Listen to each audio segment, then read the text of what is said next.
Republican governors have a problem right now, a problem that they are finally trying to address, but it may be too little too late. And the problem is that Republican voters, Republican citizens here in the United States, are the ones still refusing to get the COVID-19 vaccines, and red states are starting to see more cases of COVID pop up. Arkansas just had its worst day in the last 4 months last week. So yes, things are not looking good for Republican-controlled states. So in the past week, what has happened is we have seen Republican governors, including Asa Hutchinson of Arkansas, Jim Justice, by the way, of West Virginia, and Spencer Cox of Utah, 3 of them, all had to come out and essentially beg their constituents to go get vaccinated. As it stands right now, based on the available numbers, Democrats are getting vaccinated at a rate 1.5 times greater than Republicans. So if a state has a 50% Republican vaccination rate, that means they have about a 75% Democratic vaccination rate. So yes, Democrats are taking this seriously. Democrats are doing what they're supposed to be doing, getting the vaccine so that we can all go back to our normal lives, things can open up, the economies can restart and whatnot. And Republicans who've been pissing and moaning about this since day one, going as far as to storm Capitol buildings, armed to the teeth, because they want their state reopened. Now it's like, okay, just do this thing then and we can all reopen and we'll all be safe. And now Republicans are like, well, I'm not going to do it now. I'm not going to do it. I don't want your little Fauci-ouchie. Totally not going to do it. And actually, Fauci, speaking of, mentioned last week that we're rapidly approaching a point of having 2 Americas at this point. Vaccinated America and unvaccinated America. And it is based, unfortunately, on these political divides.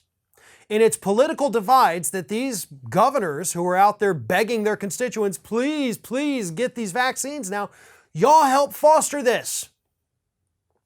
You were not out there vigorously fighting the misinformation coming from your political party about these vaccines. You're not out there, denouncing Tucker Carlson, who is repeatedly, multiple times per week telling his audience how dangerous these vaccines could be. And I guarantee you that dude is vaccinated. But there is so much misinformation coming out right now, most of it coming from the right. And that's your Frankenstein's monster. You have to fix that. And going out on TV, showing up on the, weekend talk shows saying, well, we would like all of our residents to be vaccinated if it's not too much trouble for them. No, that's not good enough. You have to go out there and you have to call it what it is. You have to call it lies. You have to call it misinformation. You have to say that there are bad faith people arguing out there against this for literally no reason, by the way. All these people trying to go out there and say that, no, you don't need the vaccines working. There's really nothing to gain from them saying this, from spreading these idiotic talking points, other than maybe they think that it's bad for Republicans politically if people get vaccinated under a Democratic president, which is a stupid, stupid thing to even think if that's where they're going with this. But the point is, Republicans had months and months and months to convince their constituents that this was okay, talk to your doctor if you have questions, and go get vaccinated. No, they didn't do it. So now they're trying to play catch up.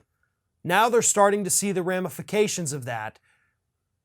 As more and more people get sick, as the Delta variant spreads, and the vaccinated part of the population is going on with their lives, while the unvaccinated part, they're the ones who are still dying from this. You had months to stop it, but you chose to sit around and do nothing. If you can't get enough Ring of Fire, we encourage everyone to subscribe to our channel for fresh video content 7 days a week, and for even more from me. You can follow me on all social media outlets, Twitter, Facebook, and Instagram @Fair and Balanced.